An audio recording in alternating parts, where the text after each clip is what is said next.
Jubilee hills ఉప ఎన్నికల్లో మా పార్టీ అభ్యర్థి స్వర్గీయ మాగంటి గోపీనాథ్ గారి సతీమణి శ్రీమతి మాగంటి సునీత గోపీనాథ్ గారు పోటీ చేసి ఇంకా ఎన్నికల ఫలితాలు వచ్చి 24 గంటలు కూడా కాలేదు.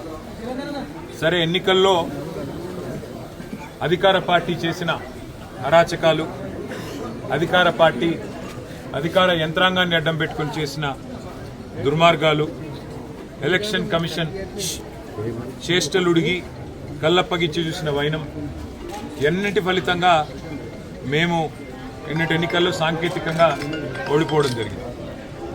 కానీ ఎన్నికల ఫలితాలు వచ్చి 24 గంటలు కాకముందే మా పార్టీ కార్యకర్తలు, నాయకుల మీద ఇవాళ గూండాయిజానికి, రౌడీయిజానికి కాంగ్రెస్ పార్టీ ఏదైతే దిగజారుడు రాజకీయాలు చేస్తుందో, నేను రేవంత్ రెడ్డి గారికి ఒకటే చెప్తా ఉన్నాను. 10 ఏళ్ళు మేము ప్రభుత్వంలో ఉన్నప్పుడు మీరు ప్రతిపక్షంలో ఉన్నారు.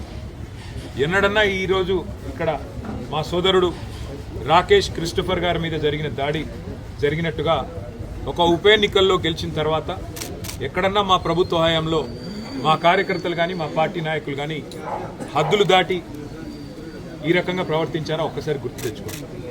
ఒకవేళ మేము కూడా ఆనాడు 7 ఉప ఎన్నికల్లో, 2 కార్పొరేషన్ ఎన్నికల్లో, జిల్లా పరిషత్ ఎన్నికల్లో గెలిచిన తర్వాత విజయ గర్వంతో విర్రవీగి నిన్న మీ వాళ్ళు ప్రవర్తించినట్టుగా మా పార్టీ గుర్తైన కారు గుర్తుని ఏదో ఊరేగింపు చేస్తూ, అవహేళన చేస్తూ చిల్లరగా ప్రవర్తించుంటే ఇవాళ మీరెక్కడ ఉండేటోళ్ళో ఆలోచించుకోండి.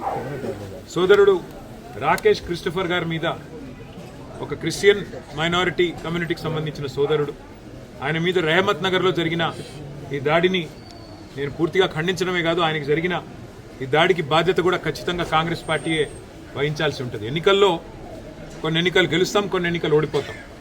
ఎన్నికలు జరిగినంత కాలం ఎవరి పార్టీకి వాళ్ళు ప్రచారం చేసుకుంటాం.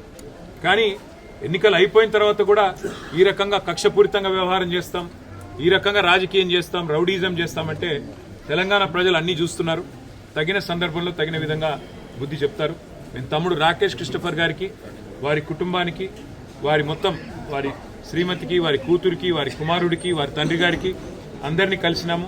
విష్ణువర్ధన్ రెడ్డి గారు, సునీత గారు, కౌశిక్ రెడ్డి గారు, అట్లాగే మా నాయకులందరం కూడా కలిసి, మా కార్పొరేటర్లు అందరం కూడా కలిసి ఆ కుటుంబానికి ధైర్యం చెప్పడానికి ఎన్నికలు మా